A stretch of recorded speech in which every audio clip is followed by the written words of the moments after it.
बावजूद अंधेरा उतना गहरा ना होने का कारण था ऊपर नीले आसमान में चमकता पूनम का चांद।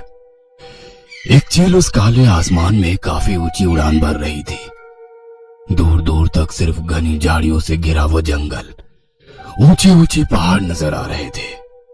ऊपर से पूरी तरह से शांत दिखने वाले उस घने जंगल में बिल्कुल शांति नहीं थी।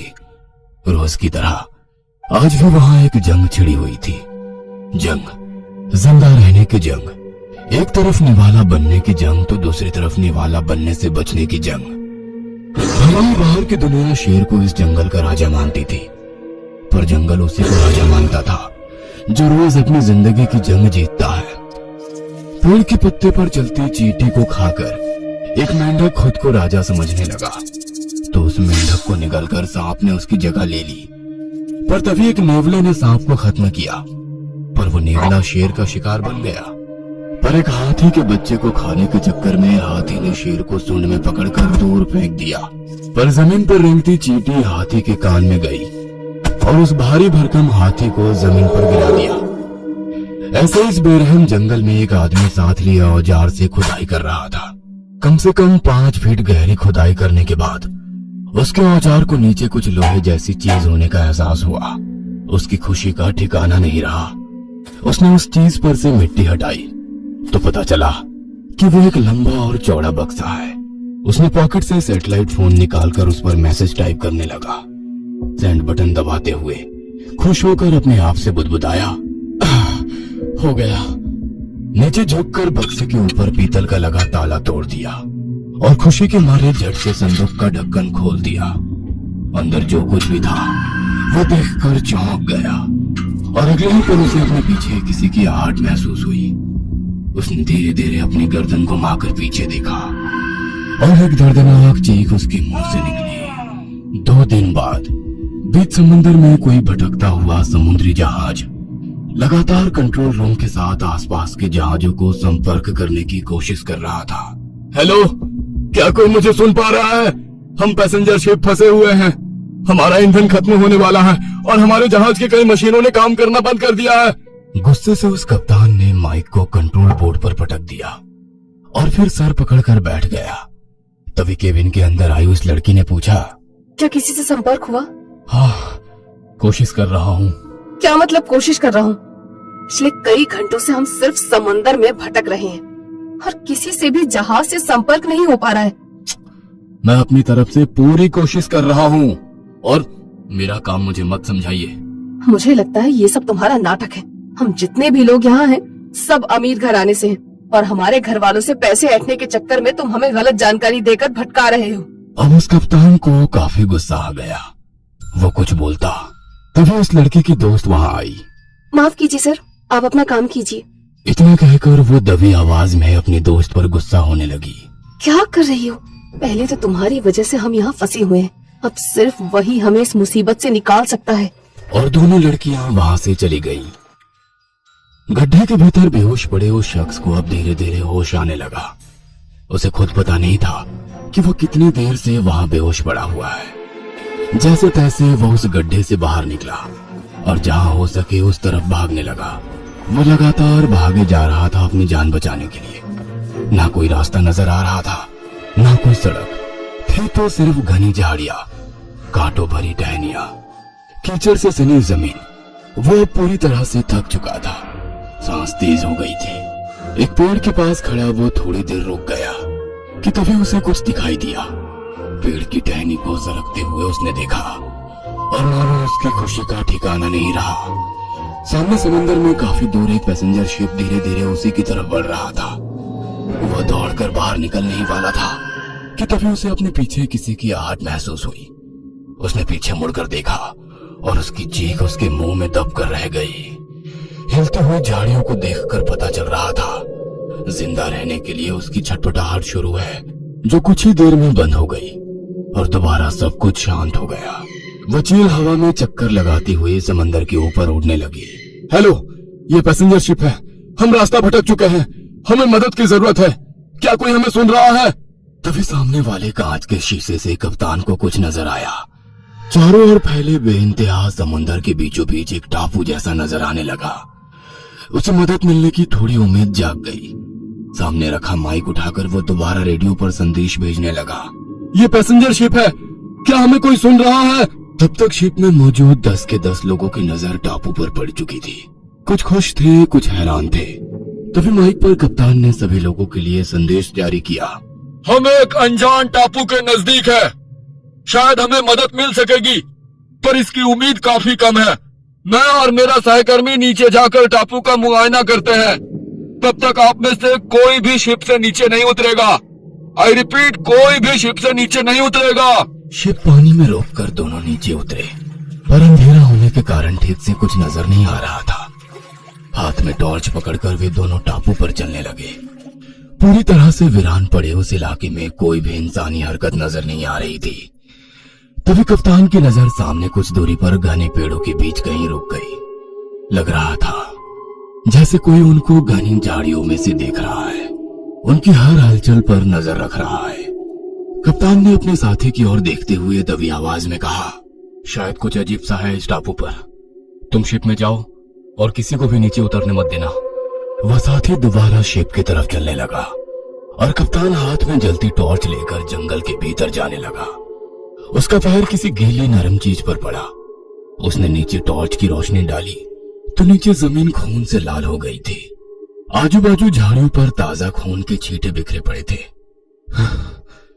लगता है अभी अभी किसी जानवर का शिकार हुआ है। वो 2 कदम आगे बढ़ा ही था कि तभी उसकी नजर झाड़ियों के बीच ठहर गई।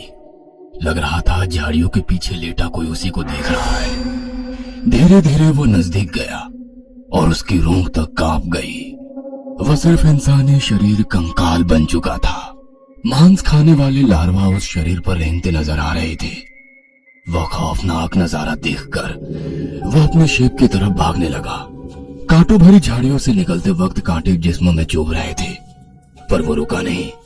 किनारे की तरफ भागते उसने समंदर में छलांग लगाई और शिप में चढ़ गया। ये टापू खतरनाक है, हमें जल्द से जल्द यहाँ से निकलना होगा, वरना मौत इतनी भयानक होगी जिसकी तुम कल्पना भी नहीं कर सकते। इतना कहकर वो शिप के इंजन के रूम की तरफ चली रहा था कि तभी उसके साथी ने हिचकिचाते हुए कहा, सर एक प्रॉब्लम है। क्या हुआ? वे सभी दोस्त मेरे लाख मना करने पर भी शिप से नीचे उतरकर जंगल में गए हैं। क्या बात कर रहे हो? क्या बात है सर, आप इतने परेशान क्यों हो गए? कुछ नहीं, तुम शिप के अंदर ही रहो और रेडियो पर मदद के लिए संदेश भेजना जारी रखो। ठीक है सर।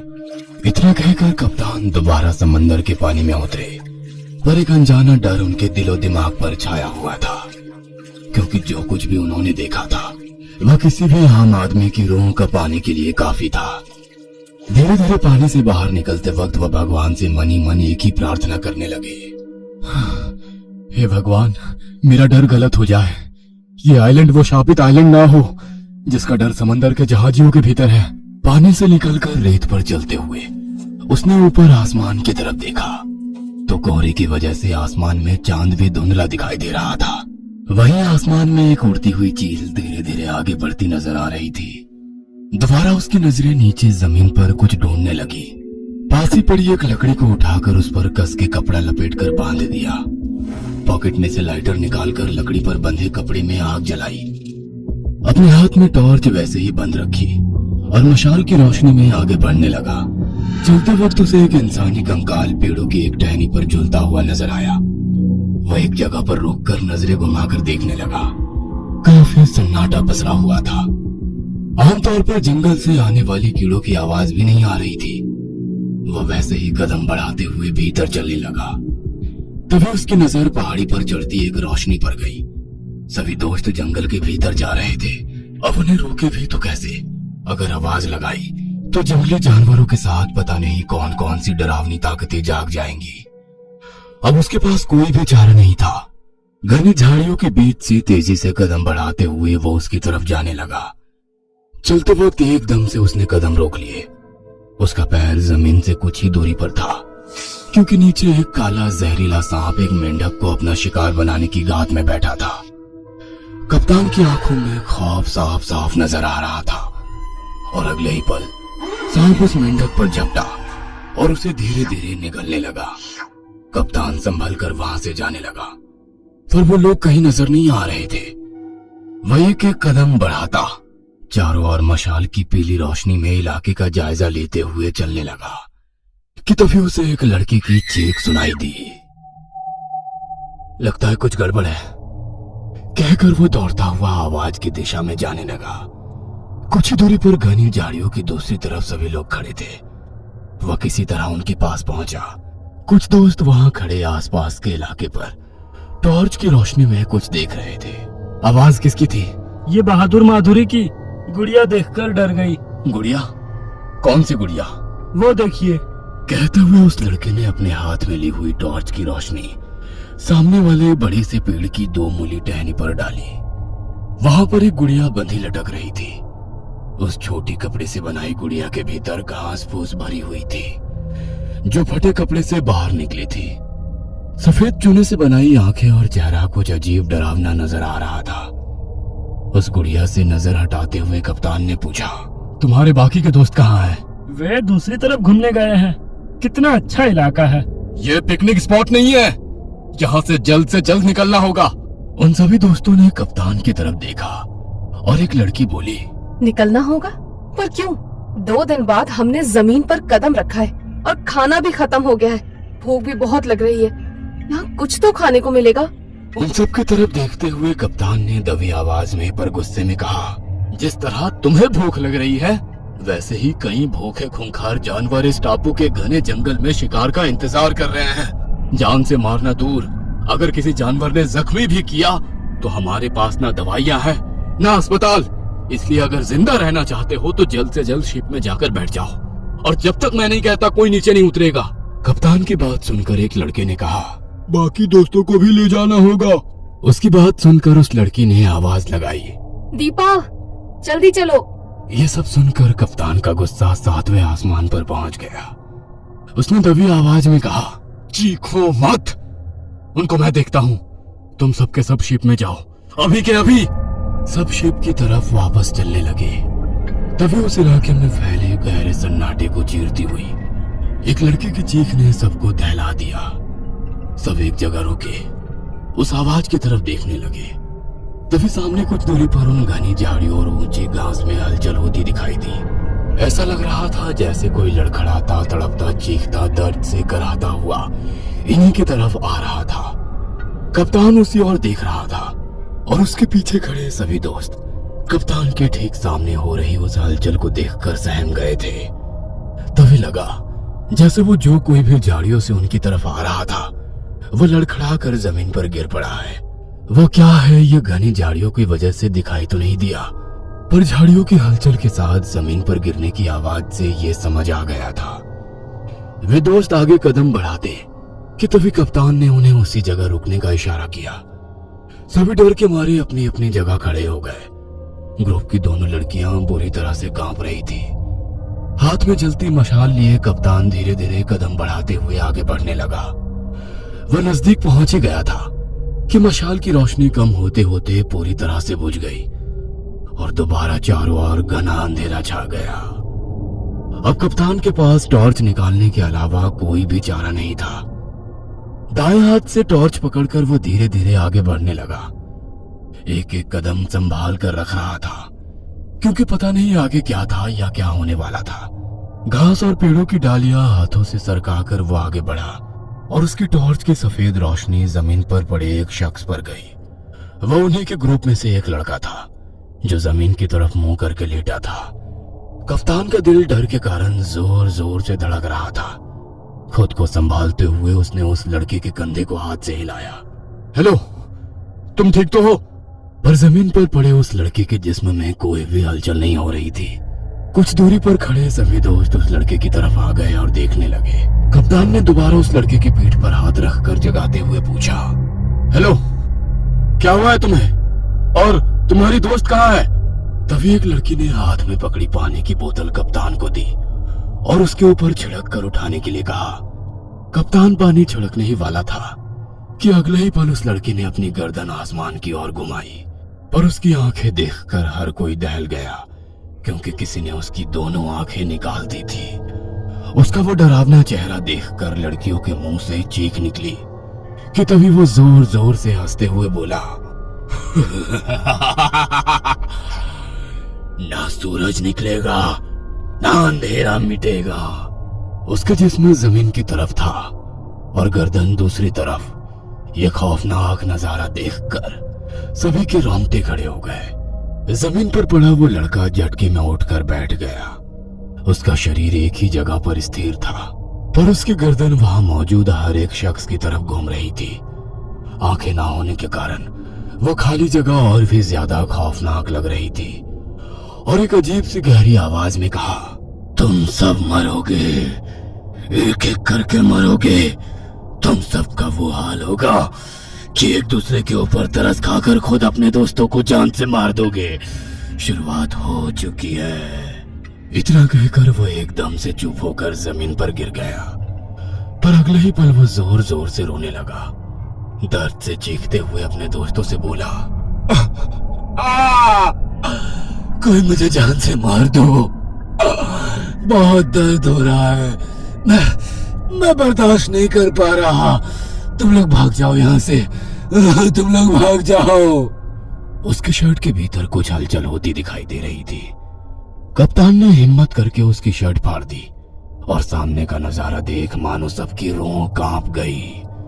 उसकी चमड़ी के नीचे कुछ अजीब सी हलचल होती दिखाई दे रही थी, मानो पेट की चमड़ी के नीचे से कीड़े रेंगते हुए ऊपर जा रहे हैं। जमीन पर पड़ा वो लड़का अचानक से तड़पते हुए चीखने लगा। उसकी यह हरकत देखकर बाकी लोग दूर हट गए। वो लड़का जमीन पर घुटनों के बल बैठ गया। दर्द के मारे उसने अपना गला पकड़ा और जोर से उल्टी कर दी। जमीन पर मांस खाने वाले लार्वा फैल गए। यह देख सबके होश उड़ गए। लड़कियां डर के कारण शिप की तरफ भागने लगी। कप्तान ने अपनी गन निकालकर उस लड़के के सिर पर निशाना लगाया और ट्रिगर दबा दिया। अपने दोस्त को जमीन पर मरा देख उसके दोस्त ने कप्तान की तरफ गुस्से से देखकर कहा, ये आपने क्या कर दिया? आपने मेरे दोस्त को मार दिया, मैं आपको छोड़ूंगा नहीं। अपनी गन पॉकेट में रखकर कप्तान ने कहा, मुझे छोड़ने पकड़ने के बारे में बाद में सोचना, पहले यहाँ से जिंदा निकलने के बारे में सोचो तो बेहतर होगा। और हाँ, अपने दोस्त की मौत के जिम्मेदार तुम लोग हो। मैंने मना किया था नीचे उतरने के लिए, फिर भी तुम लोग नीचे उतरे और ऐसे चल रहे हो जैसे गार्डन में घूमने या छुट्टी मनाने के लिए आए हो। हम जिस मुसीबत में फंसे हैं उसके जिम्मेदार तुम लोग हो। अब जाओ यहाँ से। इतना कहकर कप्तान ने उस शिप की तरफ जाने का इशारा किया और जमीन पर पड़ी उस लाश की तरफ नजर घुमाई और देखता ही रह गया, क्योंकि उन लार्वा ने लाश का पूरा मांस खा लिया था और केवल हड्डियां बची थी। कप्तान अब जंगल के अंदर उस लड़की को ढूंढने के लिए चल पड़ा। टॉर्च की रोशनी में वो एक एक कदम संभल कर रख रहा था। इतनी देर से खामोश पड़ी उस घने जंगल से अचानक रात के कीड़ों की कर कर करती आवाज उस गहरे सन्नाटे को चीरती हुई चारों ओर फैलने लगी। कप्तान धीरे धीरे उस घने जंगल में भीतर चला जा रहा था। पहाड़ी की तरफ चढ़ते हुए उसे घूप अंधेरे में किसी औरत की सिसकियां सुनाई देने लगी। वह एकदम से रुक गया, आवाज को गौर से सुनने लगा। आवाज की दिशा समझ में नहीं आ रही थी, पर वो दर्द भरी आवाज उसके कानों में गूंज रही थी। उसने चारों ओर टॉर्च की रोशनी डालकर देखा, पर घने जंगल में कोई भी दिखाई नहीं दे रहा था। कुछ पल के बाद वो आवाज आनी बंद हो गई और दोबारा चारों ओर रात के कीड़ों की डरावनी आवाज गूंजने लगी। कप्तान को भी अब डर लगने लगा। क्या करूं? इन सबको यहीं छोड़कर अपने साथी को लेकर यहां से निकल जाऊं? इनके लिए मैं अपनी जान खतरे में क्यों डालूं? वो सोच ही रहा था कि तभी दोबारा उसे वही सिसकियों की आवाज आने लगी। अब उसका दिल भी डर के कारण जोर जोर से धड़कने लगा। इस बार आवाज की दिशा उसे समझ आ रही थी। वह संभल कर कदम बढ़ाने लगा। आवाज सामने वाले एक बड़े से पेड़ के पीछे से आ रही थी। उसने अपनी गन निकाली और हाथों को क्रॉस करके एक से टॉर्च की रोशनी, दूसरे हाथ से गन का निशाना पेड़ पर लगाए वो आगे बढ़ने लगा। धीरे धीरे आगे बढ़ते हुए वो पेड़ के पास पहुंच गया और टॉर्च की रोशनी डाली, पर वहां तो कुछ भी नहीं था सिवाय एक लकड़ी की बनी काली गुड़िया के। उसने चारों ओर रोशनी घुमाई, पर कोई औरत नजर नहीं आ रही थी। उसने अपनी गन पॉकेट में रखकर पेड़ से टंगी एक गुड़िया को उठाया और टॉर्च की रोशनी में देखने लगा। बड़ी अजीब सी गुड़िया थी। लकड़ी से बनी उस गुड़िया को हाथ से तराशा गया था। सफेद रंग से बनी उसकी आंखें काफी डरावनी लग रही थी, मानो वो आंखें उसी को घूर रही थी। काले घुंघराले बाल असली लग रहे थे। उस गुड़िया को काले धागों से लपेट कर रखा था। कप्तान उस धागे को धीरे धीरे खोलने लगा। तभी उसे अपने पीछे फैले घोप अंधेरे में कुछ हलचल सुनाई दी। उसने पीछे मुड़कर देखा तो सिवाय काले अंधेरे के कुछ भी नजर नहीं आ रहा था, पर किसी खूंखार जानवर की गुर्राहट सुनाई दे रही थी। उसने दोबारा गुड़िया से बांधा वो धागा पूरी तरह से खोल दिया और अगले ही पल झटके से उसके हाथ से किसी चमगादड़ की तरह हवा में गायब हो गई। पर चमगादड़ की खौफनाक आवाज चारों ओर गूंजने लगी। उसने टॉर्च की रोशनी हवा में इधर उधर दौड़ाई, पर वो झट से नजरों से ओझल हो गई थी। सब कुछ शांत हो गया और कप्तान की नजर घनी झाड़ियों के बीच से आने वाली रोशनी पर गई। वो जगह घने पेड़ों की डालियों से बरगद की पेड़ की जमीन तक आने वाली जड़ों से पूरी तरह से ढकी हुई थी। गन पॉकेट में रखकर उसने जूतों में छुपाया तेज धार वाला चाकू निकाला और टहनियों को काट कर हटाता हुआ आगे बढ़ने लगा। बगैर अपने पैरों की आवाज किए वो धीरे धीरे चलने लगा और तभी उसकी नजर कुछ ही दूरी पर गई। ग्रुप की वो लड़की गले तक खोदे गए गड्ढे के भीतर थी। कप्तान उसे देखता हुआ चलने लगा। जमीन पर उसे खुदाई में इस्तेमाल हुए फावड़े और बाकी सामान दिखाई दिया। वह समझ नहीं पा रहा था। उस लड़की को देखकर उसने पूछा, तुम इस गड्ढे में क्या कर रही हो और ये गड्ढा बनाया किसने था? पर वो लड़की वैसे ही खामोश खड़ी थी। बगैर पल के झपकाए उसकी आंखें नीचे झुकी हुई थी। कप्तान अब गड्ढे के पास पहुंचा और देखा कि गड्ढे के भीतर जहां वो लड़की खड़ी है उसके पैर के पास एक लंबा ताबूत जैसा एक बक्सा निकला हुआ है। वो आगे कुछ बोलता कि तभी वो लड़की बेहोश होकर अंदर ही गिर पड़ी। अब नीचे उतरने के अलावा कोई चारा नहीं था। नीचे जाकर लड़की को उठाने की कोशिश करने लगा, पर वो बेहोश थी। अब उसे कंधे पर लेकर गड्ढे में खड़ा हो गया, जिसकी वजह से जमीन पर सरकाने में आसानी हो गई। पर उसके पैर से वो ताबूत का दरवाजा थोड़ा हिल गया। नीचे झुककर उसने धीरे से वो दरवाजा सरकाया और अंदर का नजारा देखकर उसके जिस्म में सिहरन दौड़ गई। अंदर एक गली हुई लाश थी। चमड़ी पूरी तरह से हड्डियों से चिपक गई थी। उसके बाल काफी लंबे थे, जो उसके घुटनों से भी नीचे मालूम पड़ रहे थे, और उसकी आंखें, लाश पूरी तरह से गल जाने के बावजूद उस लाश की आंखें खुली थी और लग रहा था उसमें अभी भी जान है। उसने थोड़ा नीचे झुककर गौर से देखा। उसकी आंखों के पास एक निशान बना हुआ था, जैसे उन्हें कस के बांधा गया था। ज्यादा ना सोचते हुए उसने दोबारा वो ढक्कन जैसा दरवाजा ताबूत पर सरका दिया और ऊपर आ गया। वो लड़की अभी भी बेहोश पड़ी थी। हेलो, उठ जाओ मैडम, ये तुम्हारे घर का बेडरूम नहीं है। वो लड़की धीरे धीरे होश में आने लगी, पर तभी उसकी नजर उस लड़की के हाथ पर पड़ी एक पट्टी पर गई। उसने वो पट्टी अपने हाथ में लेकर देखा तो उस पर संस्कृत में कुछ लिखा था। वह कपड़े की मिट्टी की वजह से मैली हो गई थी, इसलिए कुछ समझ नहीं आ रहा था। उसने पट्टी साफ करके देखा। यदि त्वा पट्टिका निष्काशयसि तहि पिशाचः जागरिष्यति। उसे इन शब्दों का मतलब समझ में नहीं आ रहा था। तब तक उस लड़की को होश आ गया था। वह झट से खड़ी हो गई और दोबारा गड्ढे में झांक कर देखा। उस लड़की को ऐसे परेशान देखकर कप्तान बोला, ये लाश की आंखों पर बंधी पट्टी तुमने खोली? नहीं, पट्टी पहले से ही खुली हुई थी। मतलब यहाँ हमसे पहले कोई आया था और उसने शैतान को जगा दिया है।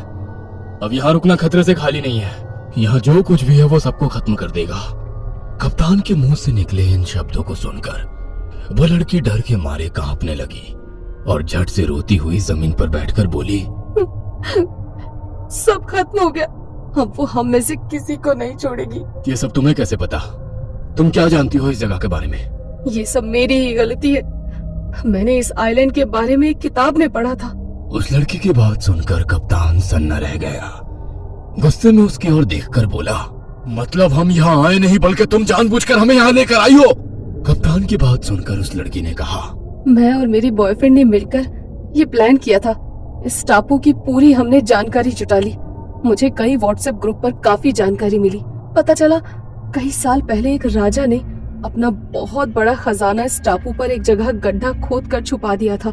2 दिन बाद मेरा बॉयफ्रेंड इस टापू पर आया था। मेटल डिटेक्टर की मदद से उसने जगह खोजी, गड्ढा खोदकर मुझे सैटेलाइट फोन पर मैसेज किया। तब हम अपने शिप पर थे। मैंने खाने में बेहोशी की दवा मिला दी थी ताकि सब बेहोश रहें और मैं इस शिप को टापू के पास ले आई। पर यहाँ आकर पता चला मेरा बॉयफ्रेंड कहीं लापता हो गया है और इस लोकेशन पर पहुंचकर देखा तो गड्ढे में एक लाश है जो लोहे के ताबूत में रखी गई है। उस लड़की की बात सुनकर कप्तान गुस्से में पागल हो गया।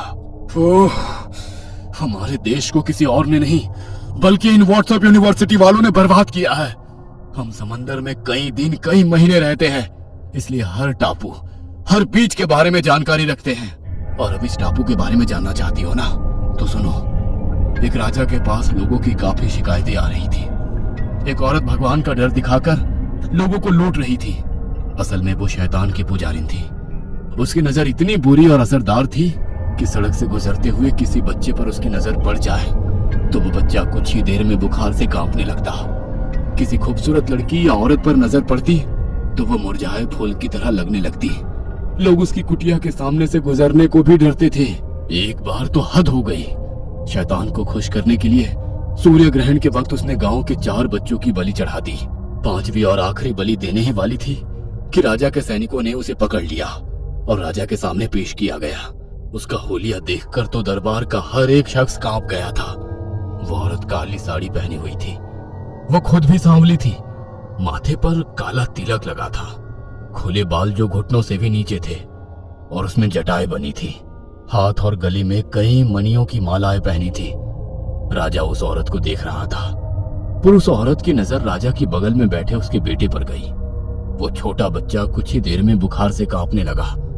राजा ने उस औरत से पूछा, मासूम बच्चों की हत्या की है, तुम्हें इसका दंड अवश्य मिलेगा। राजा के मुंह से निकले वो शब्द सुनकर वो महिला खिलखिलाते हुई हंस पड़ी और डरावनी आवाज में बोली, मेरा काम तुमने अधूरा रख दिया, पर तुम्हारे बेटे की बलि देने के बाद भगवान प्रसन्न हो जाएंगे। उस शांत दरबार में उसकी डरावनी हंसी गूंजने लगी। पर राजा बिन क्रोधित हुए बोला, हम तुम्हें मृत्यु दंड देते हैं। राजा की बात सुनकर भी वो हंसने लगी। तुम्हें लगता है कि तुम मुझे मार सकते हो? मेरा शरीर मर सकता है, पर मेरी रूह, मेरी नजर।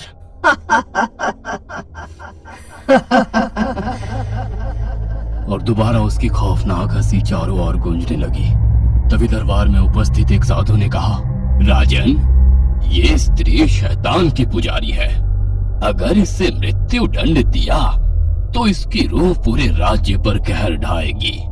मृत्यु पश्चात इसे जला दिया गया तो जहां तक जलती चिता का धुआं फैलेगा वहां तक जमीन, गांव, बस्ती सब श्रापित हो जाएगा, सिर्फ पानी को छोड़कर। लेकिन अगर पानी में डुबोकर मारा गया तो पानी श्रापित हो जाएगा और जमीन बच जाएगी। उस साधु की बात सुनकर वो औरत हंसते हुए बोलने लगी, मुझे कैसे मार सकोगे? मरते वक्त मेरी नजर जिस भी इंसान पर पड़ेगी वो श्रापित हो जाएगा। जिन फूल, पौधों, पेड़ों पर पड़ेगी वो सूख जाएंगे। और राजा ने तरकीब निकाली। उस औरत की आंखों पर पट्टी बांध दी गई। उसके हाथ पैर कस के बांध दिए गए। उसे राज्य के बाहर सैकड़ों मील इस टापू पर लाया गया और जमीन खोदकर लोहे के ताबूत में जिंदा रखकर दफनाया गया। इससे मरते वक्त इसकी आंखें बंद रही। इसके श्राप से सब बच गए। और यहाँ जो अलग अलग गुड़िया मिल रही है वो इसी औरत के शैतानी सेवक है, जो उसके मरने के बाद राजा ने हवन पूजा पाठ करने के बाद उसकी बुरी आत्माओं को उन्हीं गुड़ियों में कैद कर इस टापू पर रख गया। कप्तान की बात पूरी हो गई। उसने लड़की की तरफ देखा। तुमने खजाने के लालच में अपनी और साथ ही हम सभी की कब्र खोद दी है। तभी कहीं से वही खौफनाक हंसी की आवाज आने लगी। दोनों चौंक कर एक दूसरे की तरफ देखने लगे। आवाज गड्ढे में से आ रही थी। लड़की ने गड्ढे की तरफ देखा और अगले ही पल किसी ने अंदर खींच लिया। कप्तान कुछ करता कि तभी झटके से उस जमीन के अंदर से निकले हाथ ने उसके पैर जकड़ लिए, जिसकी वजह से वो जमीन पर गिर पड़ा कुछ सेकंड्स लड़की की चीखें और खौफनाक हंसी से सब कुछ बदल गया और फिर एकदम सब कुछ शांत हो गया। एक जानलेवा खामोशी हर तरफ छा गई थी। अपने पैरों की तरफ देखा तो किसी ने भी नहीं पकड़े थे। रेंगता हुआ वो गड्ढे के पास पहुंचा और धीरे से भीतर झांक कर देखा। उसकी रूह तक कांप गई। ताबूत खुला हुआ था और उसके भीतर एक लड़की की लाश पड़ी थी। उसकी भी आंखें गायब थी, मानो किसी ने नोच कर निकाल ली हो। उसके शरीर को मांस खाने वाले लार्वों ने आधे से ज्यादा खा लिया था, पर ताबूत में जो औरत की लाश थी वह वहां पर नहीं थी। मतलब कप्तान ने अपनी बंदूक निकाली और जितना हो सके उतनी तेजी से शिप की ओर भागने लगा। पेड़ पौधे झाड़ियों के बीच से खुद को बचाते बचाते वो लगातार दौड़ रहा था और पीछे से एक खौफनाक हंसी की आवाज लगातार उसके कानों में गूंज रही थी। तभी उसकी नजर एक इंसानी कंकाल पर गई, जिस पर अभी भी मांस खाने वाले लार्वा रेंगते हुए नजर आ रहे थे। कप्तान ने कंकाल की तरफ देखते हुए कहा, लालच में आकर दूसरे की कमाई खाने निकले थे, अब तुम्हारे जिस्म को कीड़े खा रहे हैं। उस लाश के पास एक सैटेलाइट फोन पड़ा हुआ दिखाई दिया। उसने वो फोन उठाया और दोबारा किनारे की तरफ दौड़ने लगा। कुछ ही दूरी पर शिप नजर आ रहा था। तभी उसे वही डरावनी हंसी सुनाई देने लगी। वह एकदम से रुक गया। कुछ तो अजीब है। उसने अपने पॉकेट में हाथ डाला और एक पट्टी बाहर निकाली। उसने गौर से देखा तो ये वही पट्टी थी जो उस औरत की आंखों पर बांधी गई थी। उस पर लिखे अक्षरों का मतलब अब उसे समझ में आ रहा था और उसने मुड़कर उस टापू की तरफ देखा। तो तुम इस टापू की कैद से आजाद होना चाहती हो, अब लोगों के बीच जाकर आतंक फैलाना चाहती हो, पर मैं तुम्हें यहां से निकलने नहीं दूंगा। आसमान की तरफ देखते हुए वो जोर से चीख पड़ा। हर तरफ उसकी दर्द भरी आवाज गूंज रही थी, जो शिप पर खड़े उसके साथी ने भी सुनी। अरे ये तो हमारे कप्तान की आवाज है। कप्तान को पकड़कर केबिन में लेकर आया। काफी धुंधली रोशनी थी। कप्तान के चेहरे पर अंधेरा था। दीवार की तरफ मुंह करके खड़ा कप्तान दर्द से करा रहा था। तभी पीछे खड़ी लड़की ने पूछा, सर ये आपको क्या हो गया?